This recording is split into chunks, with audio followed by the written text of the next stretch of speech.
This is a teardown of a VXI branded cordless headset for desk phone, and I think the model is V150. So here's the earpiece. It's missing the headband.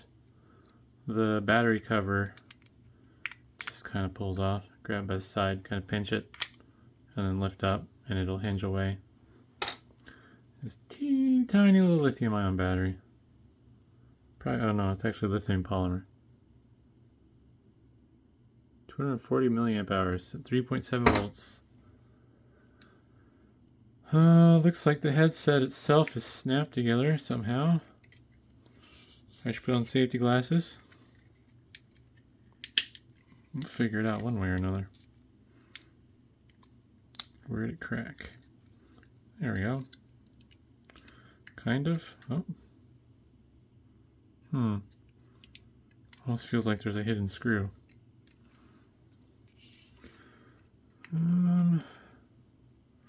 No? I don't know what's holding this thing up. I'm gonna cut my finger doing that, so we're gonna see if maybe, nope, it's too wide. Alright, we'll smash it. Alrighty. Well, I think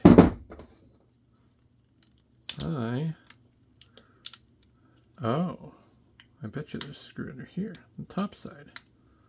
No? Maybe. It's like this top cover wants to pop off. There it is.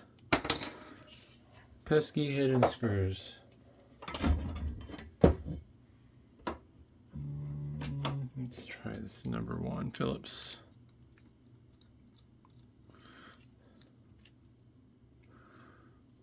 Oh, yeah, there's the model number inside there. V150.2. Not sure what the .2 means, but cool.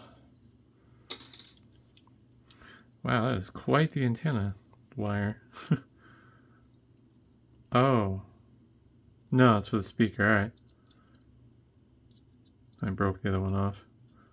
Very long. Interesting.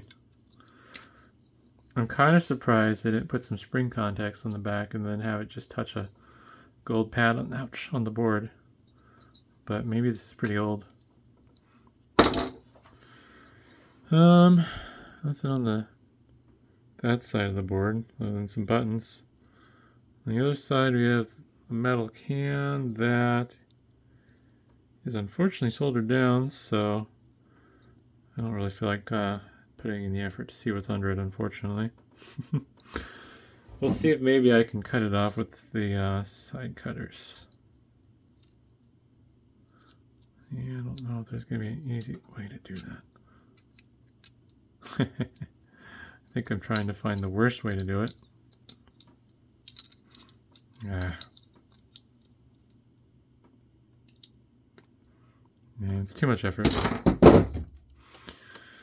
I don't feel like dealing with it. So we'll at least start on the base now here. See if the base has anything of note. I feel like there's going to be a hidden screw.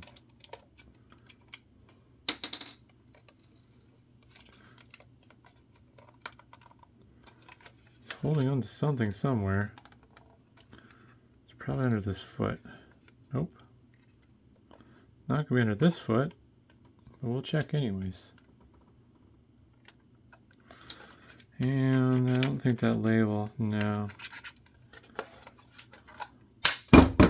Ooh, it goes flying. It's just snap on. Nice couple plates of steel there for weight on the base. Keep the thing tied down. It's easy to take the headset on and off without it flying across the room. And we got the main PCB here with one screw holding it in. Nice. Look at that chonker of a switch. That is big. I'm surprised. Oh boy. Oh, interesting. Got a ribbon cable that's holding things in place, stopping me from getting what I want. And I'm not 100% certain how to get to that. Got an antenna here, it looks like, this little wire. And some coax looking thing here, maybe for an additional antenna. Let's see if we can pop the top cover plastic off.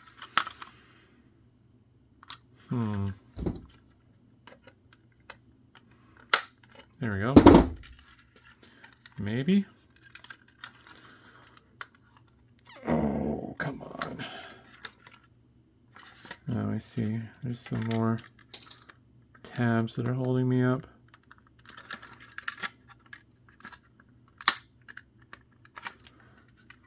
I think this back piece is going to slide upwards in theory. Let's see if I can. Oh, come on. You can do it. Oops. Gonna ruin my shirt. I don't know what's going on here. I guess I can always give it the old whack on the floor trick. Ouch! Fingers. Ah.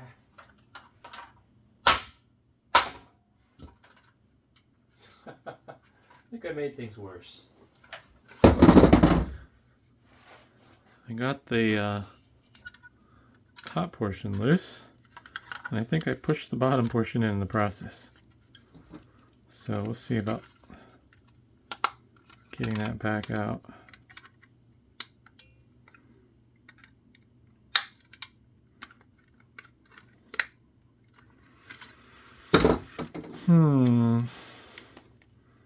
This is the type of stuff where I accidentally cut my finger open. It just snaps on. That's where it'd be nice to have my work gloves. Although stuff like this I normally wouldn't tear down on the recycling bench. I have a vendor that I just end up giving this stuff to them for free. So then they recycle it for me. Because they have fancy pants shredders and stuff that can shred and sort everything. It's just not worth the time to tear stuff apart like this from a recycling standpoint.